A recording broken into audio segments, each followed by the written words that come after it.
Hello, David Snowpeck here from Snowpeck Games. This is the final episode in my Devlog series about the Game Jam game that I was making for the Godot Wild Jam number 22. So, I kind of want to do two things in this video, like a final devlog talking about the last day of development that I did, and then like a postmortem about the jam in general. So first, I guess the devlog stuff, because I did do some development on Sunday. The submission deadline was 5 p.m. in my time zone. I worked for, I think, about 4 or 5 hours from like noon, 1-ish, all the way up until submission deadline. I think I submitted like 30 minutes before. And I worked on basically two things. The first, which here, let me load up a test map I can show you. Spectre, why aren't you showing me my script properties? There we go. The first thing I worked on was allowing you to push your followers around, because that was one of the main complaints in playtesting. Was that the followers would get in your way, and they basically were like a solid roadblock. Oh, I should have disabled the title screens too. Whatever. They only take a second to get through. So now you can push them. It kind of, if they're moving too, your ability to push them isn't that great. I think in the end, this probably could have been tuned a little better. I have it where you push them at 50% of your normal moving speed, and maybe 75% would have been better, so it isn't so sluggish when you're pushing them. They can also push you, if I can get one of them to walk into me. There we go, he's pushing me a little bit. And that's just a nice little quality of life thing. The implementation of that is super simple. I don't know if anyone cares about implementation at this point because we're kind of at the postmortem stage. But it's basically, I replaced like the move and slide function with move and collide, where it would take the remaining velocity after you've collided with something and apply it to the other object. I'll just get that up really quick. Since I started talking about it, I might as well actually show it. So yeah, I made this new like move and slide with push.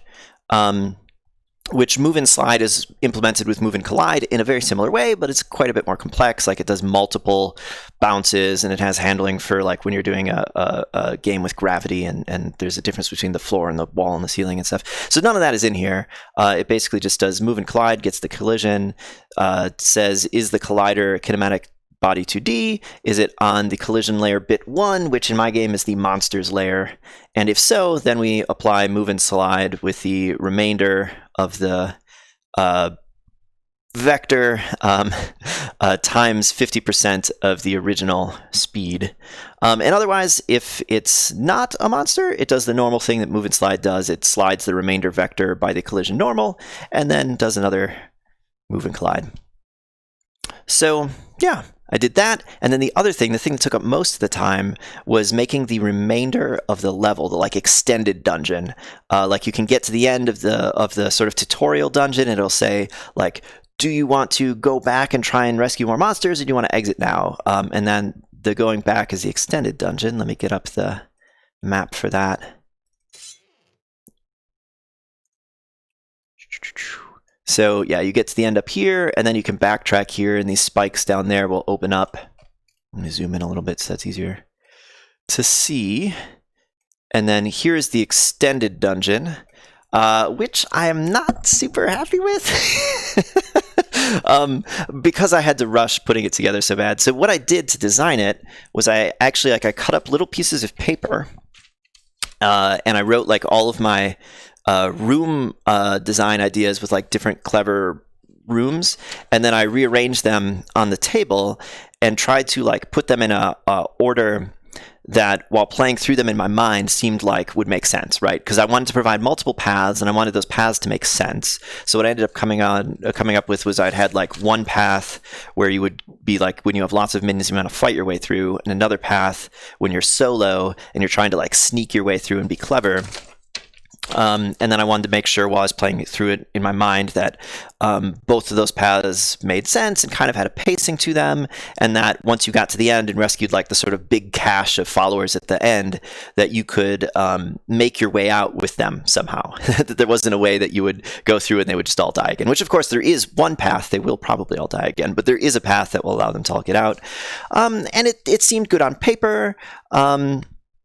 in practice, I just didn't have enough time to test it. Because like what I should have done if I had more time was to put together each of those rooms and then play through them in a number of different ways, like whether I have a lot of followers or I don't, whether I have a lot of health or I have a little health, and try to make sure that like it's fun and makes sense in each way. And I think in the end, maybe like 2 of the rooms made sense and 3 of them didn't. Oh, and you also notice that I have 6 rooms here, but there's only 5 in the game. This 6th room, I just ran out of time. Like I'm slapping these tiles together and I'm just running out of time. Like I can't do this room. And I also got like, I simplified this last room by not having walls. I'm like, there's just be pits and whatever, because walls take time to put all these tiles together. Like it's manipulating 3 different layers of stuff and picking the right tile for the right situation for the art to look right, and I was just running out of time. You'll notice this is actually the 6th room, which is done in these kind of like prototype tiles that I do. So the idea is I first build out, and I did do this. I guess I could go back and show you, but I don't know that it's that interesting. But I built this whole area out with like prototype tiles first. And the way I have it set up is that the X's and the squares, there might not actually be any squares on this example, have collision shapes, and then these circles and the diamonds don't. And I just kind of place them to mean whatever I feel like I want them to mean while I'm building them out. But because the ones have collisions, I can actually put in like all the traps and stuff and play them before I have to like decorate them. So on the floor layer and the floor layer alone, I will make these prototype tiles to make sure that everything fits and the spacing is right, and then I can add in the traps and the baddies and actually play the levels and see if I need to make any adjustments, like adding some extra cover, or maybe a space is too big or too small or whatever. And that's way easier to do on a single layer than it is like when I have the tiles spread across 3 layers. If you need to move like part of a room or even a whole room like down 2 tiles, like that's a huge pain. Like you have to go to each layer and copy and paste and move, and like maybe something else, like another room is already in the way, so then you have to adjust all those other things. Anyway, if that's interesting, that's kind of the technique that I use for building out these levels. But in the end, the time was the enemy of all. And I don't think I ended up making this to a level that I'm satisfied with. But, it's a game jam. People don't play game jam games super long. I'm willing to bet that most of the people who played just took the easy out at the end. And the people who came down here who were like really into it, just had fun to like play a little bit more and didn't care that maybe it wasn't the best designed or whatever. So that's what I did on Sunday. Got it submitted. And then had that sort of like postpartum game jam depression where it's like, I was just working so hard on a thing and now it's done. And there isn't like that satisfying ending right away. But anyway, I want to talk a little bit about the jam in general. I made some notes about some things that I'd like to do with the game if I continue working on it. I don't know that I'll continue working on it, but maybe I will. One was adding a mobile version with like an on-screen controller, because I feel like the people that I know in the real world would be way more likely to play my game and try it. If there was a mobile version, they could just load it up on their phone for a second and try it. And it works on mobile, like even in the web version, but there's just no controls. So adding some controls. I would love to experiment with procedural generation. That was actually one of the wild cards for this jam, but I just didn't have time to do it. This tile set isn't ideal for procedural generation because there's like certain situations that can't exist. Like these wall tiles like actually take up a space of the floor tile, and I cheated once here. I put a spike that half exists behind this wall, but like that situation and some others like just can't exist. So the procedural generation couldn't just like lay out, completely random maps. It would have to know also like the rules that are okay with this particular set of art. So I don't know, but it would be super fun to play with procedural generation, which I've never done before. I would love to work on the AI more for this game. The AI is super simple. It's totally smoke and mirrors, fakery. I mean, you could see the code. The code is posted up on GitLab for anyone to go check out. But it's really simple, and just kind of like the balance in there kind of exists to be funnish. But it would be cool to put some more intelligent AI, some more intelligent pathfinding, maybe like implement like actually like vision for the wizards. So it's not just are you in range, but it's like, can they see you? And do like sort of stealth game type mechanics, like where if they see you for a second, like it's okay, but like if they see you for too long, then it builds up and now they're aware and they're running at you. That'd be super fun. design. It'd be really cool to do multiple playable characters. That was another one of the wild cards for the jam that I didn't have time to do, like monsters with different kinds of stats that would make playing through the game interesting in different ways. Like that combined with procedural generation could make like an infinitely interesting game. I don't know. It would be fun. And I want to go like through any of the code that I made, and if any of it's like good or interesting, I want to spin it out into little assets for myself to use.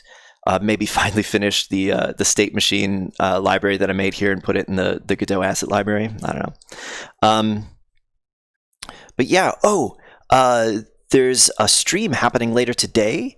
The Jam for Change stream, Twitch TV/Jam4Change at 1900 GMT, which is 2 p.m. CDT my time. They're going to play my game, which is going to be so cool. I've had a bunch of people play test my game, but I've never actually seen, like I've never been there to watch anyone play it, other than my children. My children played it a little bit.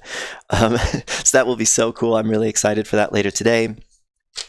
And then just like post-mortem about the jam, I wanted to kind of run through like the things that I felt were successes and failures in this jam. And I wish I had a more interesting picture to show you back here. Maybe I'll just like play we'll listen to the music and watch this guy wander around in his jail cell. So successes, I think the intro level, like the tutorial level, I feel like I really got that good. I feel like the tutorial bits are in the right places, that each of the rooms fulfills their purpose really well, and that everything is well balanced. It was meant to be a little bit intentionally easy, so long as you do what the tutorial tells you, and hard if you don't, and I think that worked out. The wizard's fireball, those particles, I just love that. Maybe we'll put that on the screen. The wizard's fireball with the particle system is so cool. Why is it not showing me the script properties? Because I'm on the wrong scene. Let me go here. There we go. I'll switch to my original test map because that's the easiest to show the wizard. And I'll disable the title screen and make me invincible so we can just watch it forever. Let's get past these spikes. But I love the wizard's fireball. Like, that is so satisfying. And I was just going to shoot that pole forever. Come on, let's go somewhere and shoot a little further. So the music and sound, I feel like was a success. I didn't make any of the sound. If you go look in the credits, it's all Creative Commons 0 sound, but like, going through all of that and listening to all the different sounds and taking notes and figuring out what works best and trying a bunch of different things. Like, listen to those spikes. They sound nice. So I feel like that was a success. And the indirect follower commands, like the follow, attack, stay, I think that concept was really good, although I'll talk about in the failures section that I think the stay command was badly named, badly described, because everyone who's played the game has basically had a comment about how, like, why don't my minions stay where I tell them? And the reason is that the stay order isn't really a stay, it's basically no command, it's the none command. So the idea with it is that you're supposed to like lead your followers. I'll just start over, so I'm near my followers. You're supposed to lead them to a safe space with follow, and then once you get to that safe place, switch to stay, and they'll stay in that, generally in that spot, but they'll wander around a bit, because they're monsters. You don't have perfect control over them. So if I wanted them to come in here, I'd lead them out with follow, with their really bad pathfinding. Come on, guys, follow me. Yeah, there we go. And then tell them to stay, but they don't actually stay. They'll kind of mill about, wander around, right? And I tried to explain that in the tutorial, but it just didn't work. So I think if I do continue working on this, I'm going to change stay to none, so that people understand that it's not like a forceful stay command. Like I said before, I think the extended level was kind of a failure. It's okay. Like, it's not the worst, but like, really, I needed more time on that. The code for the wizard, which works fine, is a terrible mess. That needs to be cleaned up. It's like ridiculous spaghetti code where I'm doing things like multiple times because I'm not sure which one's actually working, and that sort of classic game jam code. I think the type of game I chose to make was maybe not the best choice. It required a lot of different things to be working. Like, I think smaller scoped games work better for game jams, like a puzzle game or something where it's more focused, where this one had, you know, AI parts that needed to be done, character controller parts that needed to be done, environmental pieces that needed to be done, all of that kind of needed to be done before the stages could be built, which made things tricky and had these kind of like dependency bottlenecks. So I don't know if this was the right kind of game to make for a game jam. And like the biggest failures, I think, were like in my time management and how I treated myself as a human. Because like I really did not sleep very much during this whole process. For like the from last Sunday to this Sunday that just happened, I could really only work on this like for the most part. I mean, on the weekend I had a little more time, but for the most part I was working on this like after my kids went to bed. So like from like 8 or 8:30 until like 1 a.m. at night, and then I got to wake up when my kids wake up at like 5. And so I was just like getting 4 hours of sleep for a week, and I just felt terrible. I mean, that's why this video is a day late, because I needed an extra day to recover to try and have the energy to do this. But like just the lack of sleep was bad, and like I really stressed myself out. Like I don't know why I stressed myself out about this jam. I've done a number of jams before this. I think maybe like I was really in the mood for a jam. Now I'm getting sick of that wizard sound. Let me just put back to the title screen. Let me turn the title screen on.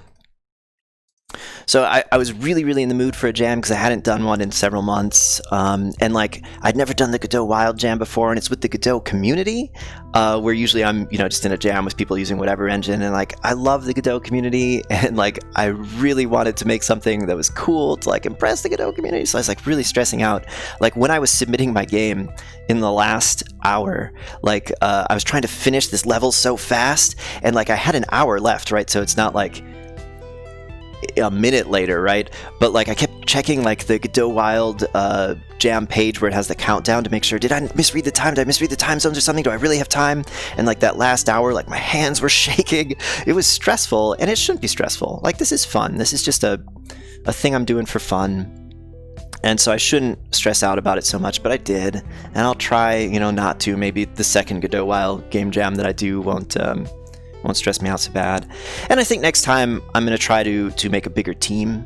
I did kind of have a team for this one. I was communicating with my friend David, who I did a game jam with in the past. And he was going to do level design, but he also had this work trip during the week of the jam, and it just like sucked up his time and energy in a way that he didn't think it would, and he didn't end up having time to actually do the level design in the end, which is fine. You know, life happens. Those kind of things happen. I'm not going to hold it against him. But you know, having more of a team, maybe not just 2 people, but like maybe 3 people or 4 people, so there's more people to contribute, and I don't have to stress out so bad myself. It'd be cool, you know, this was all made with CC0 art and music, to have an artist to work on the art, and musician to do the music, or like if I wasn't doing the programming, I could do the music. So I don't know, just a bigger team to reduce the stress. I think that's what I'll try and focus on for the next jam.